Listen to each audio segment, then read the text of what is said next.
Meeting of the Personnel and Animal Welfare Committee to order. And we have a quorum with Councilmember O'Farrell and myself present. And we'll begin with item number 1. Item number 1, CO and City Attorney reports an ordinance relative to the establishment of salaries for the new classes of Fire Special Investigator and Police Special Investigator. This matter has also been referred to the Public Safety Committee. And do we have a staff person that can walk us through this briefly? I will. I can. Oh, can I do it from here, or should I sit over there? You are fine over there. Okay. Attached for your review is the ordinance that sets the salaries for the new classes of Fire Special Investigator and Police Special Investigator.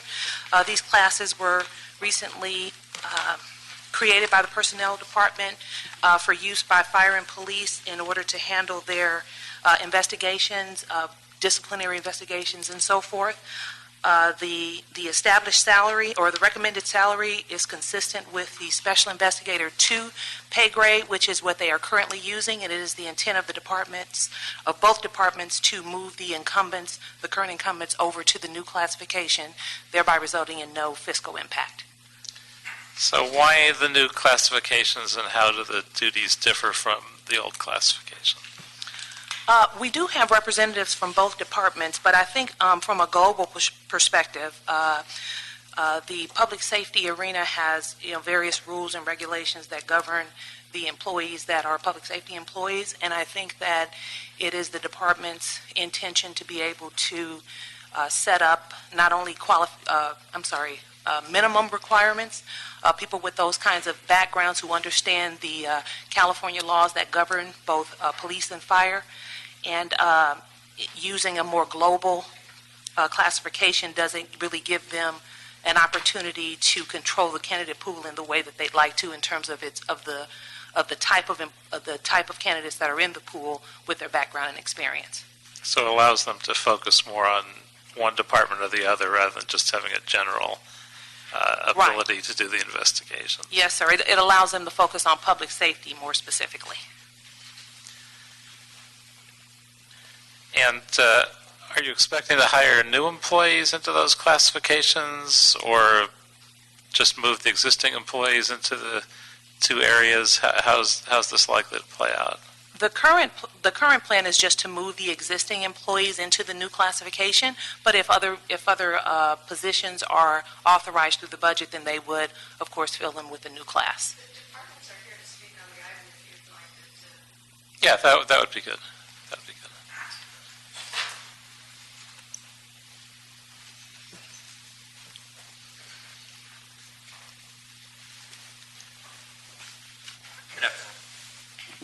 Good afternoon. Yeah, if you could each give us a little bit more info on the differences between the two departments as opposed to the one position. Certainly. I'm Assistant Inspector General Kevin Rogan with the Office of Inspector General for the Police Commission. The existing classification of Special Investigator without the prefix of police or fire resulted in a pool of applicants who might have either fire expertise in their past or police expertise in their past. But each of our offices operate quite differently in the types of files they look at in reviewing police investigations and considering police misconduct. While there are similarities, the two offices are different enough that we, and I believe fire also, was looking for candidates to have expertise in those particular fields.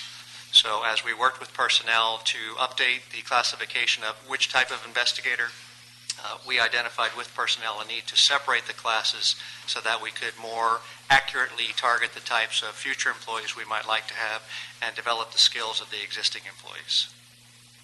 I'm Paul Hayashida. I'm the Chief Special Investigator for LA City Fire Department's Professional Standards Division. I have Norma Gutierrez, our Personnel Director. As Mr. Rogan stated, our function is quite different from LAPD's unit. They're, as I understand, an oversight agency over LAPD. We actually conduct the internal affairs function for the LA City Fire Department. We actually do the investigations and present the Board of Rights or Civil Service hearings, as opposed to being an oversight entity. We do have a special investigator for our independent assessor, who I believe is separate from this class, that does oversight. They're not part of the fire special investigator pool. So when we're advertising or when we're seeking people with the right qualifications under the Special Investigator 2 umbrella, we were both looking for very different things.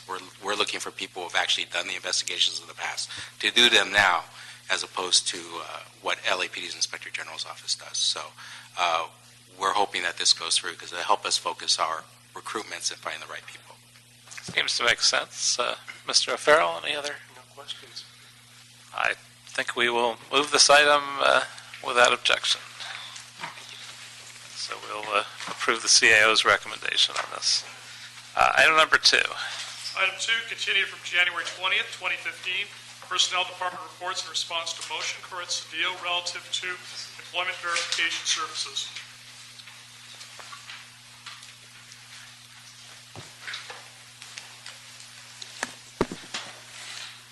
Good afternoon. I'm Wendy Macy from the Personnel Department, and with me is Fatima de Mesa, also with the Personnel Department. We have been asked by your committee to report back on an implementation plan for employment verification services. And first, with your committee's indulgence, we had some brief technical modifications to the recommendations that are on the written report. So if I could go over those very quickly. Sure. The first recommendation, we shortened a little bit and said basically authorize personnel to issue an RFP for employment verification services, and stopped there. Recommendation number 2 is identical, which is to instruct ITA and the City Controller to work with the Personnel Department and the selected vendor to develop and implement the requirements for employment verification services.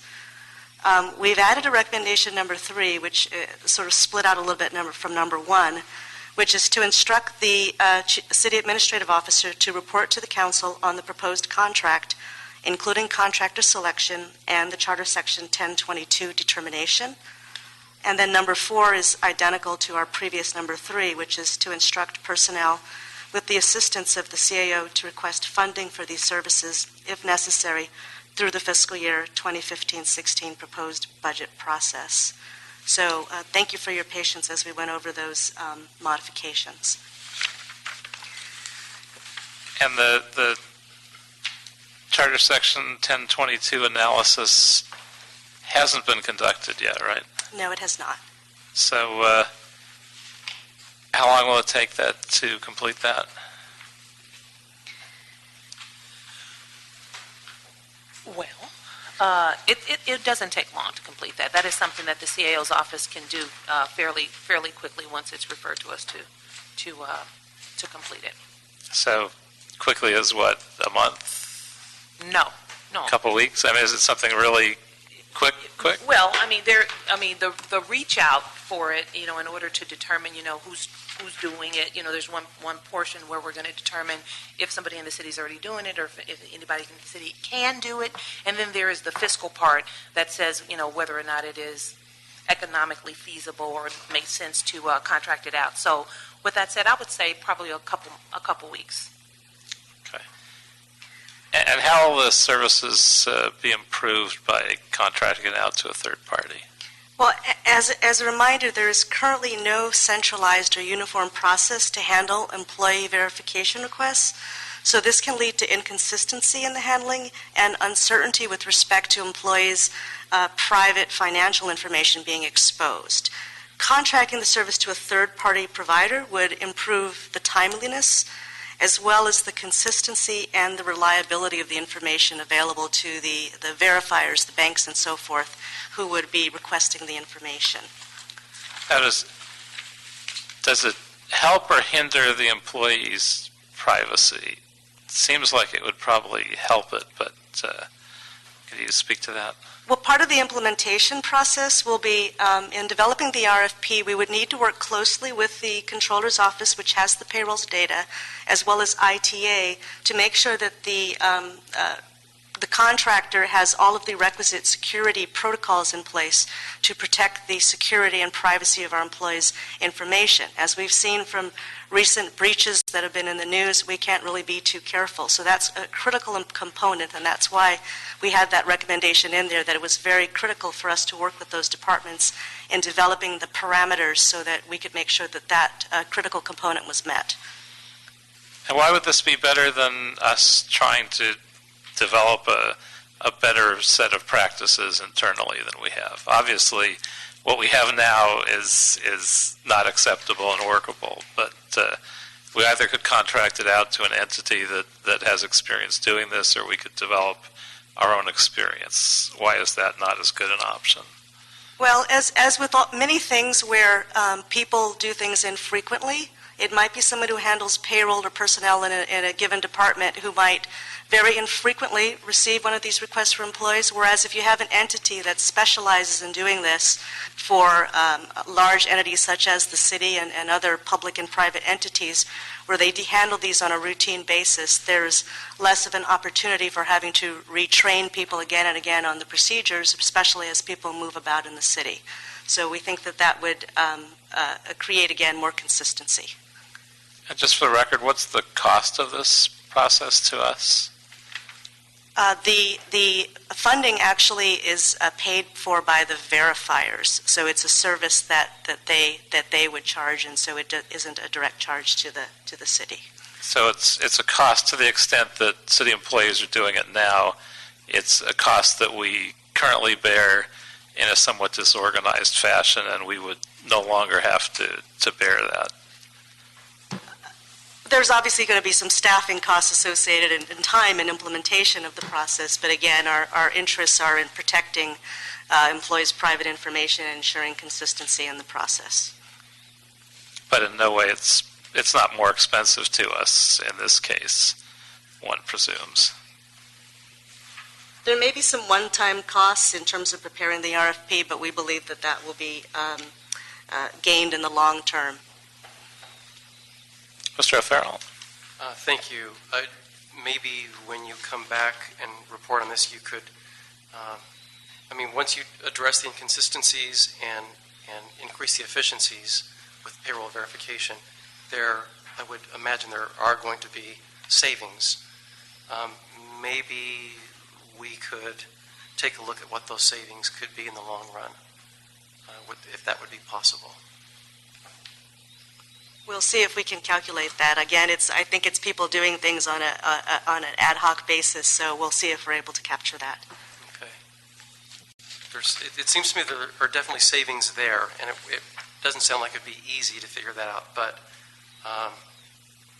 efficiency is, more efficient means more efficient with money as well, so I'm just curious. Maybe after you've done the 1022 analysis, you could come back with that info as well. Certainly, and after we go through the entire contracting process, we're going to need to have some communications with our employees because this will be something new, and so we want to make sure everyone understands. Okay, this is how it's going to work, and if you have any questions, here's what you need to do, and so forth.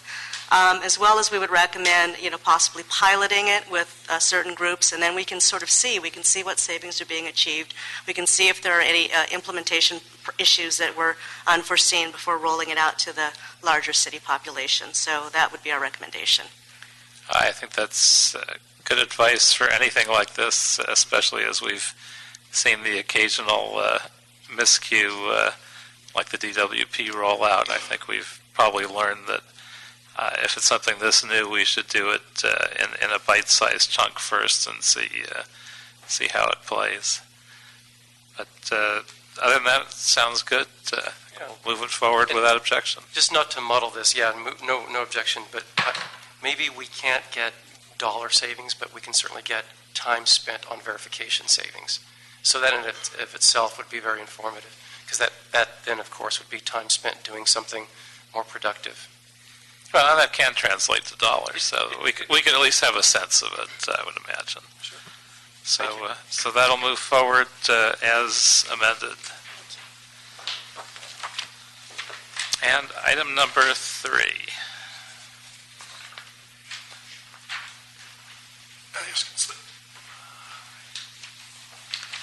Item number 3, City Attorney Report and Ordinance relative to amending Los Angeles Municipal Code, Section 53.15.5, with respect to an electronic animal identification device, microchip, for rabbits.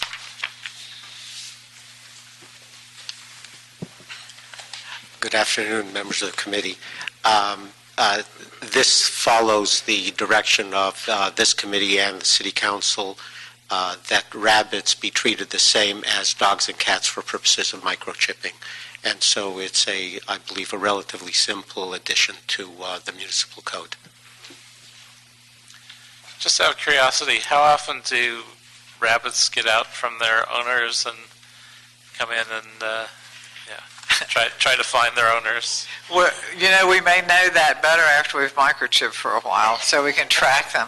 I mean, that's actually part of the challenge, is when we get the rabbits, where have they been and where are they going and where have they come from?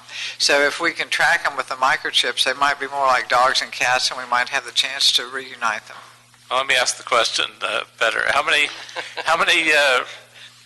rabbits wind up as turn-in by their owners as opposed to rabbits that are stray rabbits, whether they're owned or feral? There really aren't very many rabbits surrendered. What we've had this year, we've had a number of hoarding situations that have brought us great numbers of rabbits. So when we place them, we place them with rescues. So we don't always know what kind of adoption policies, et cetera, that the rescues have. So our hope is that over time, when we build this database, we'll know that maybe some adoption practices are more successful than others, some rescues are more successful than others. It's just to sort of begin the basis of tracking for rabbits. I believe the growth in the rabbit population we're seeing in Los Angeles is going to continue, so it's something we need to be aware of. We don't have a feral rabbit problem, though. I know nothing about rabbits and their populations. So. Occasionally we do, and we get calls, and it's just like the cats. We cannot send officers out to catch undomesticated cats, nor can we catch undomesticated rabbits. But if we do end up trapping them and find out that they have a microchip, then we'll find out that they did get away from a home and sort of reverted to the wild. Yeah, I don't see a lot of rabbits running around, but I know in a couple of places I know where a couple of rabbits were, and suddenly they have a bunch of them. I remember a hotel in West Hollywood, the Sunset Marquis, that had a couple of rabbits, and suddenly you look down and you have 30 or 40 rabbits running around the property. Right. Yeah, they're even faster than cats. Mr. O'Farrell, any questions? Where I've seen the few occasional stray rabbits, it's usually been, there are coyotes around as well, and they don't last long. Exactly. But I know in certain pockets of the city, then they're going to multiply unfettered. But raising the fee, is there going to be some negative impact on rabbit adoption because of that? Well, I don't believe so. This was a proposal that was well supported by the rabbit volunteers, and a lot of the rabbits in our shelters are primarily cared for by volunteers. They sort of do the adoptions, they do the care, they bring them treats and special things all the time, and this was something that they asked for and that they supported. Mm-hmm. And in advance of Easter, are we all going to put something out on social media on all of our networks to make sure and discourage? Absolutely. Discourage rabbits, chicks, and ducks. Right. Good stuff. And is there a question about an actual report before it comes to council? But there's an executive summary already. Yes. Okay, so we're good. It's done. Okay, great. I do have one more question. Probably, maybe rabbits aren't the best context because they're not the most frequently microchipped, but since we're taking this on, what kind of microchipping are we doing? Are we using a universal microchip?